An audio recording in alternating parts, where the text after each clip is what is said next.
Good morning, everyone, guitar friends. Happy October 11th to you. I have this Fender Jazz Master that's almost ready to give back to the client.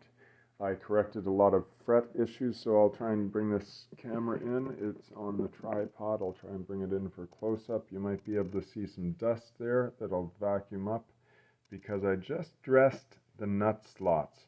What I did with the nut slots, and when we do a setup, we want to do the nut, truss rod first, and then the nut, and then the saddle. Generally, this guitar, I know that the truss rod was close, so I was able to do the nut adjustment. I checked it, and the nut slots were cut to a sufficient depth, so they were comfortable. However, they were cut fairly flat. Let me use this to try and describe. The nut slots were cut fairly flat, so the string, as it's sitting in the nut slot, it can vibrate up and down and slap on top of the nut slot. You can get some buzzing or unclear sound coming from here. So what I did is I took each nut slot so that the nut slot on a Fender guitar, there's tends to be very little break angle as the string crosses the nut.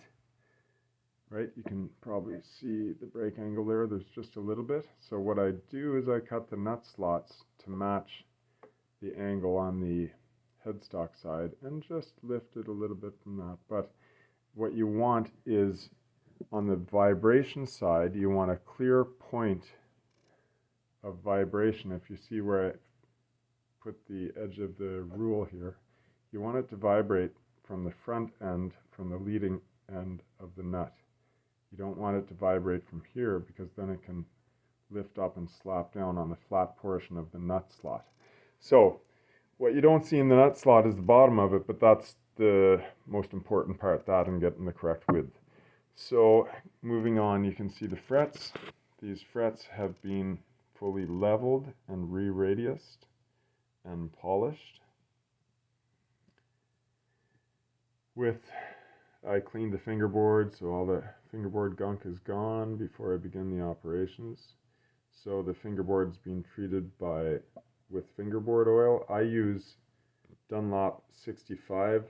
I've tried a few other types of oils. I've had some magic elixirs that one person gave me a magic elixir that's claimed to be the best thing since sliced bread, and it left a gooey buildup, and I didn't like that. So this doesn't leave any gooey buildup. It's just, use it, Dunlop 65.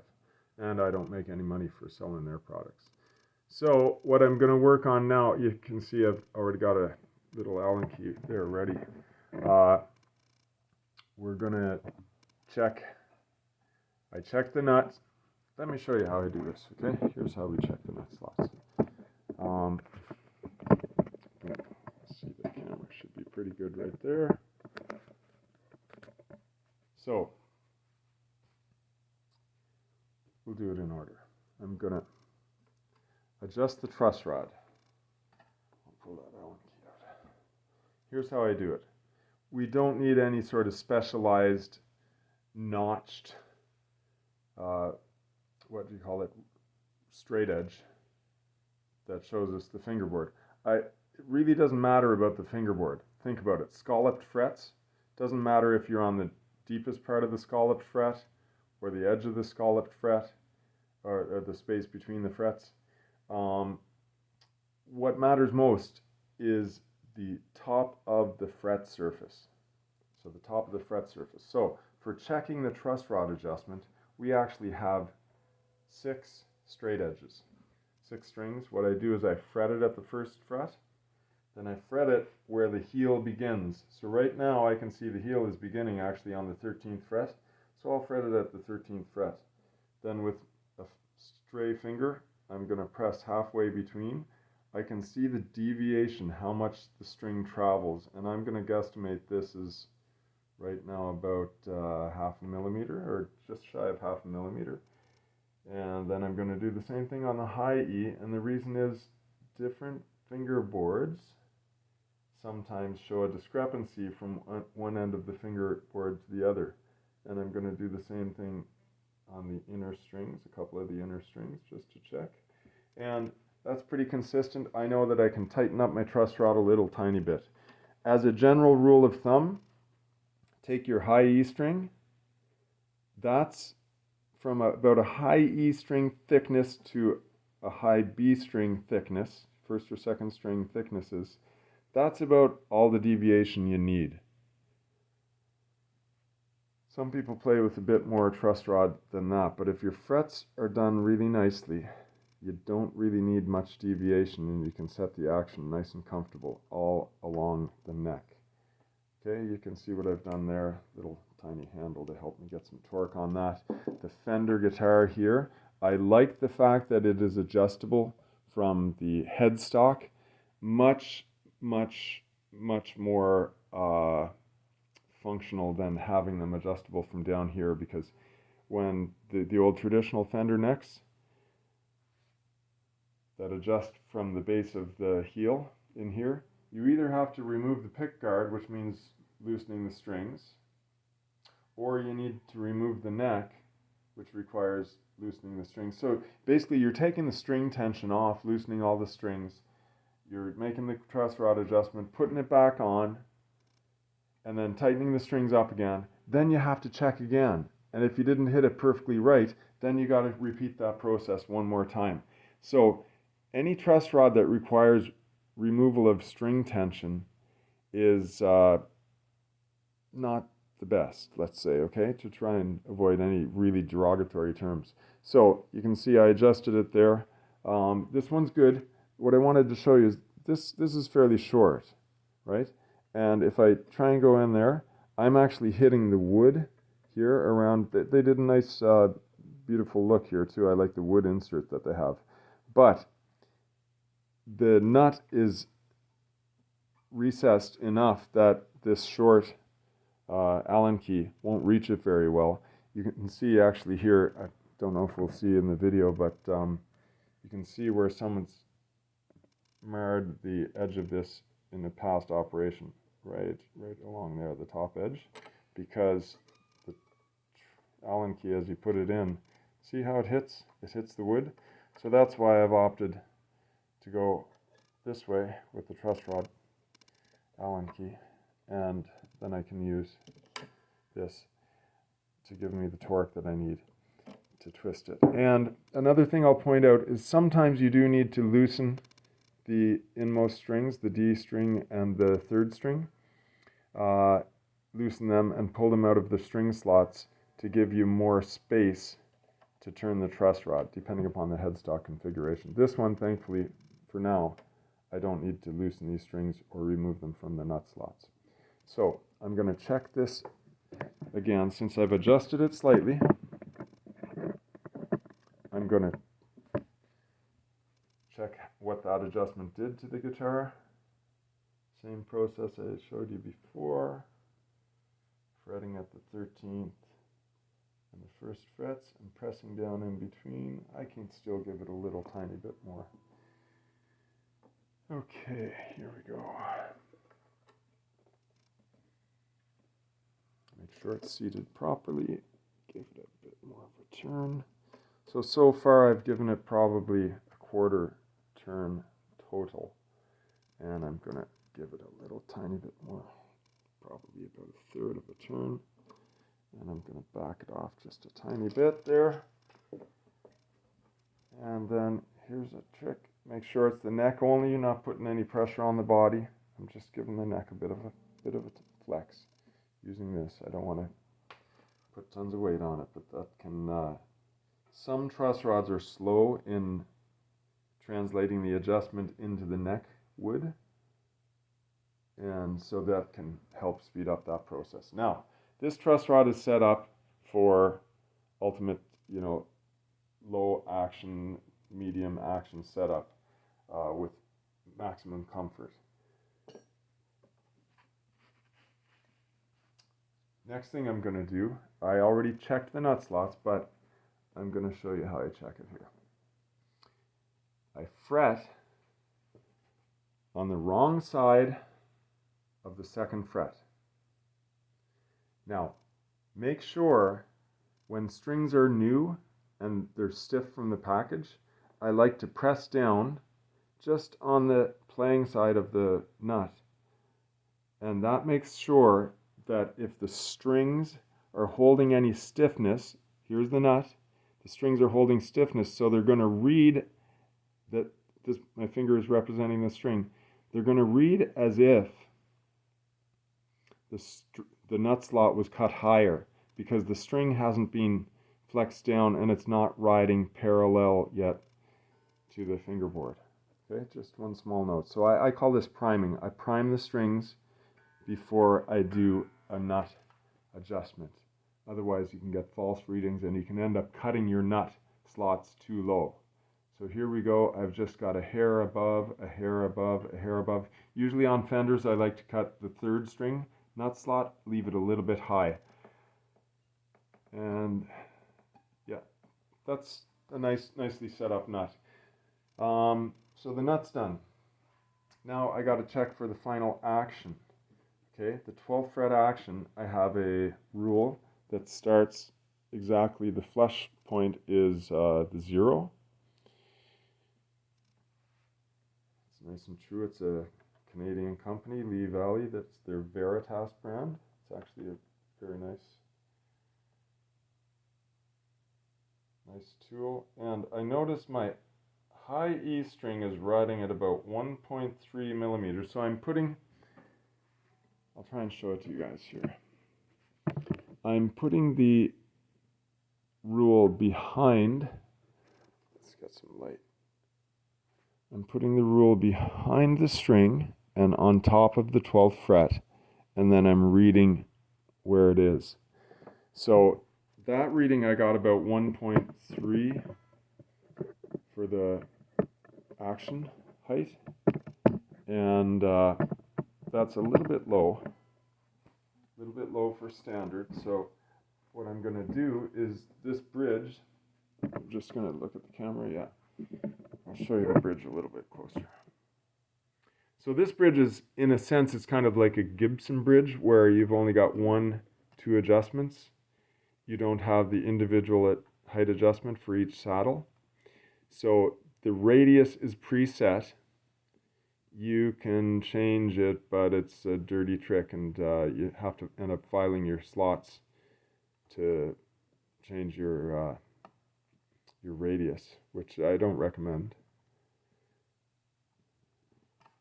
Not in this type of, not with these type of saddles.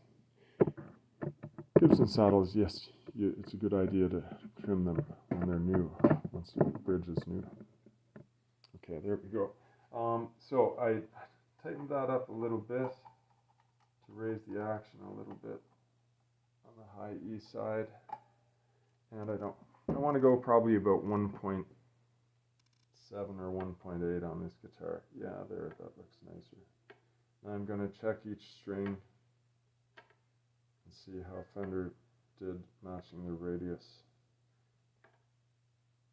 Yeah, that's looking pretty good to me. I'm going to actually just lower them a hair a piece. There we go, a hair.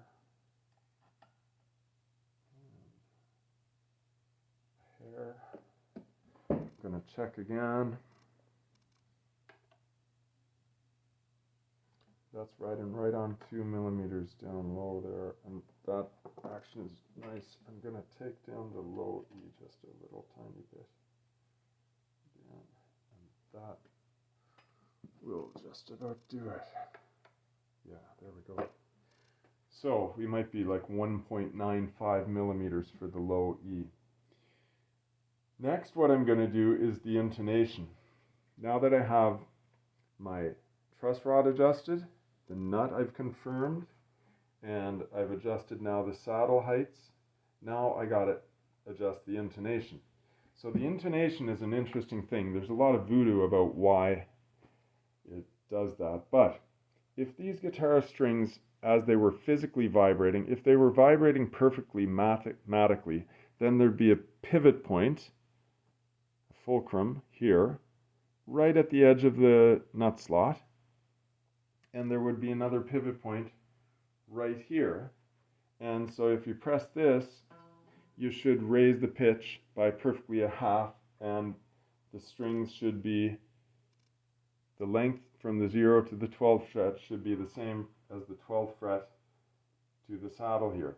But the strange thing is, on a guitar or on a fretted stringed instrument, we have what we call intonation compensation, which means that if I take the length here from 0 to the middle of the 12th fret, and if I double that, I'm going to be a few millimeters away from the saddle here. So this end of the string is a few millimeters longer than this half of the string. How can one half be longer than the other half? Well, each string, let's remember, has a stiffness. Each string is stiff. So the average effective vibration point, the fulcrum point for, or pivot point for each string, is actually a couple millimeters in from the edge of the string. So that's why we need to adjust the length longer to compensate for the stiffness of the string. And that's also why we have less compensation the thinner the string, because each string is, the thinner the string, the less stiff it is. So the stiffer the string, the more compensation, the greater the length we need to add on the string. So that's what I'm going to check now. It's really handy to have an electric tuner for this. Our ears are not really sensitive enough, and I don't even think if someone had perfect pitch that they'd be able to do the intonation adjustment as well as with a tuner. So there we go. I'm going to pick that up to my E note, play the harmonic. I see that it's holding really steady there, and then I'm going to gently press. And when we're doing the intonation adjustment, two things I'd like to comment on. One is, I hold the guitar vertical, I hold it in playing position. I do not check the intonation with the guitar on its back. I haven't compared results, but if there is a difference, I don't want to put that difference in it, because very few people, unless you're Jeff Healey, you know, if it was Jeff Healey, I would adjust his intonation like this, right? But most people play the guitar this way, so we'll adjust the intonation in the playing position, just in case there could be any discrepancy. And then the other thing is, when we fret the note, we need to be very careful. I want to check and make sure you can see my hands as I'm showing this. Okay, I'm going to twist my camera a little bit. Apologies for the movement. Hopefully you can hear this. If I press the string, by pushing the string this way versus this way, I can either raise the pitch or lower the pitch, and that's going to affect the intonation reading. So I need to be very careful that I just very lightly but firmly press the string in just enough directly into the fret so that I'm not bending it, nor am I stretching it, pulling or pushing it along its length, and changing the intonation adjustment that way. So here we go. I'll see if I can check this out. This first reading was looking pretty close. There we go. E's reading nicely. It's a little bit sharp, if anything. So if it's sharp, what I want to do is I want to lengthen the string.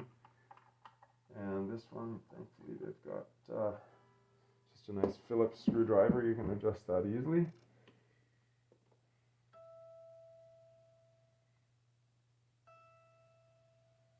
There we go, that's riding nicely. Next, B string. It should be out of tune right now. A little bit sharp.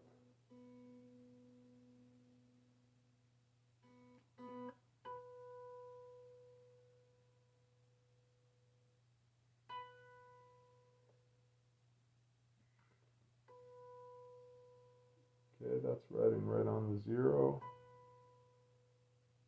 And again, it's running a little bit sharp. So however it was adjusted before, it may have been adjusted for some different strings. If you do change string brand, even if it's the same gauge, sometimes they will intonate slightly differently. And the reason is different stiffnesses of metal, different compositions of metal will sometimes show discrepancies. But generally, Yeah, if you change string type, then I'd recommend you check your intonation. And the intonation is something that I'm holding my breath here because I'm trying to listen for the pitch. That looks good now.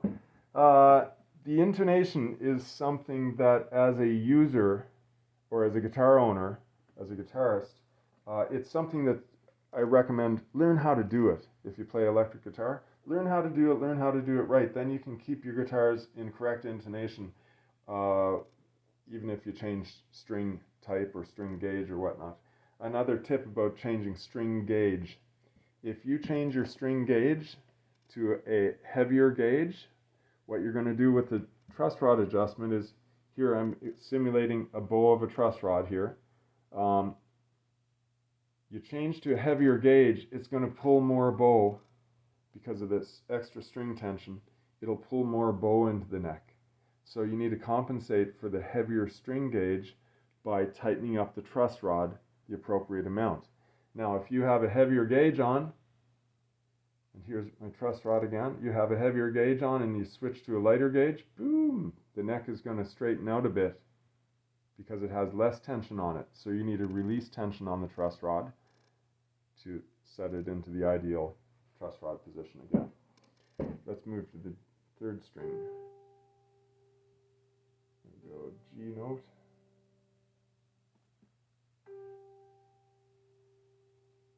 Right, a little bit sharp on the harmonic, so I'm just tuning it properly. Right, the harmonic is checking for the tuning. That's giving me my reference pitch.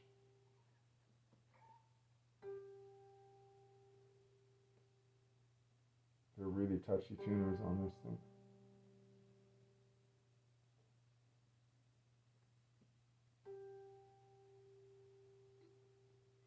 Okay, it's floating and drifting low a bit, but we'll watch for that. See, this one is riding high, I can tell already.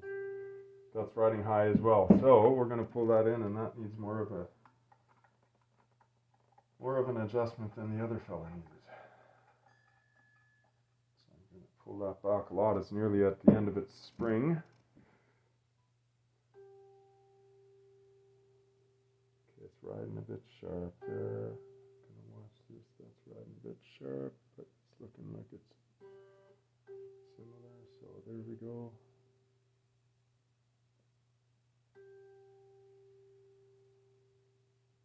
Okay, there we go. It's riding steady and then it floats high. Ride steady, it floats high. There we go. That's the third string done. Next, fourth. Let's move right along to the fourth.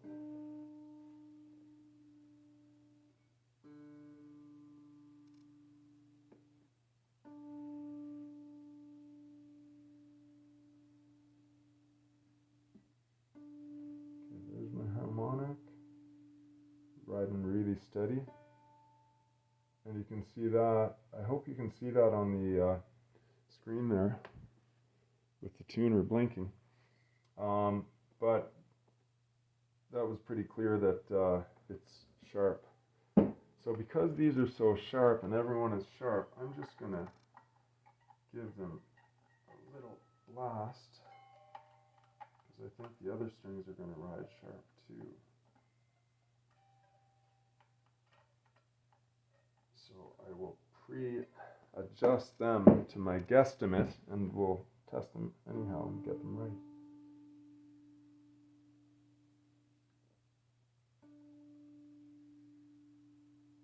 Ride nice and steady. This one's still sharp.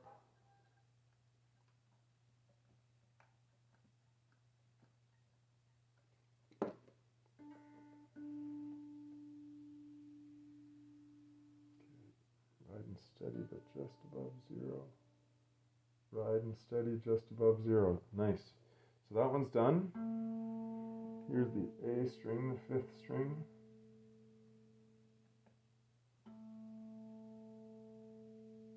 And for this process, there's a speed to the process. You can't rush the guitar. You can't rush the tuner.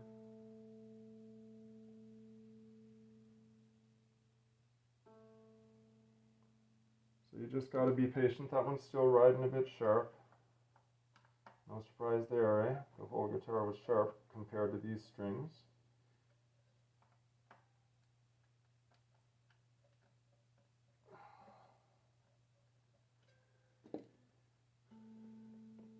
Okay, let's check this out.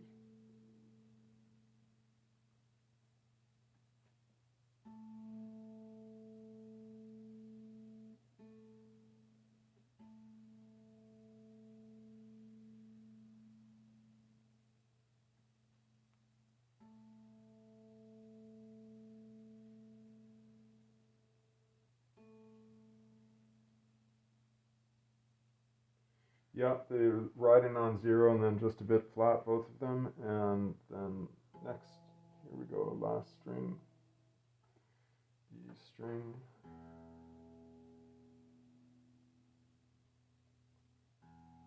Low E. The tuners are really sensitive. Don't particularly like them.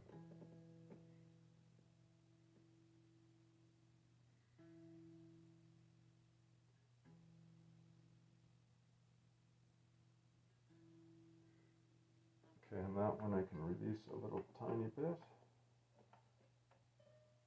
I guesstimated a little bit extra on that one, but that's okay.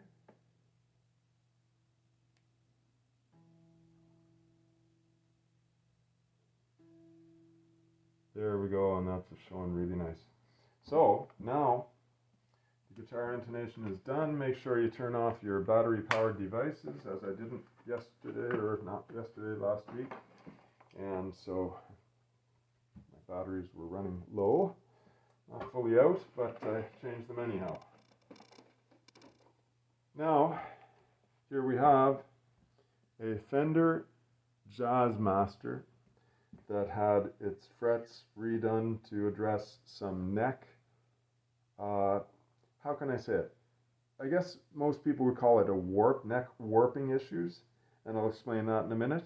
But basically, I did the fret dressing to clear up. There were some deep grooves on the lower frets. There was a lot of flattened frets here due to bending.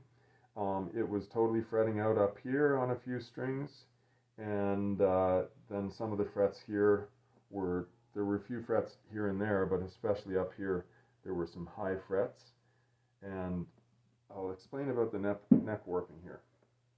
Fender necks. Every different neck is going to be slightly different, okay, based upon the construction, the design.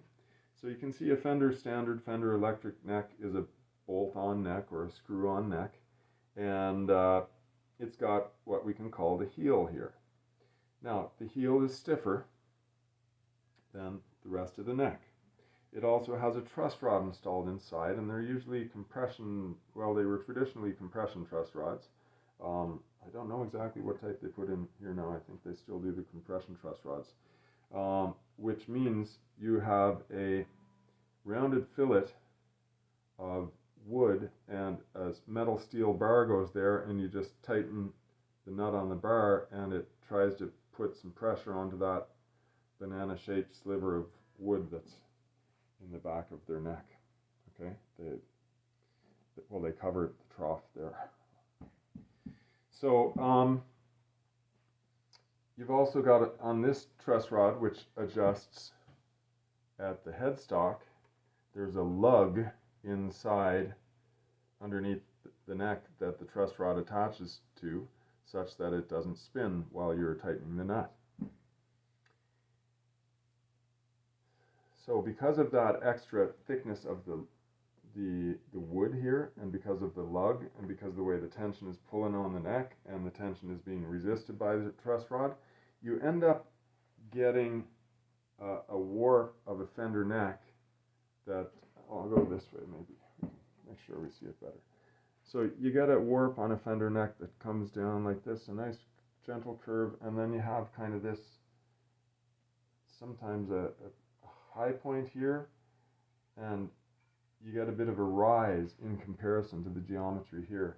So I find on especially older Fender necks, I tend to have to take off a bit more fret material here to make sure that this part isn't coming up. I'm exaggerating the angles here, but you know, if this part is too high, obviously any frets that you fret here, they're going to be buzzing. So you need to compensate that.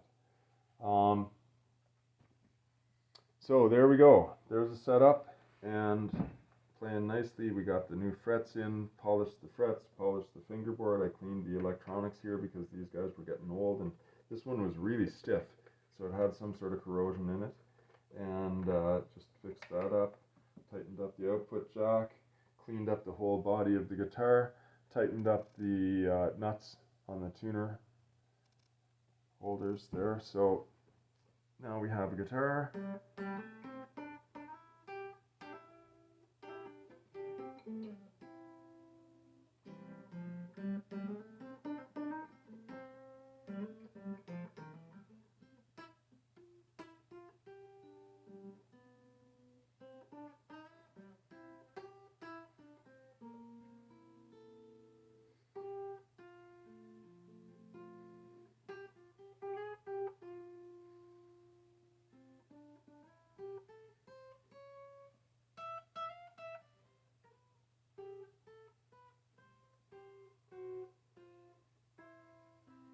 There we go. Nice guitar.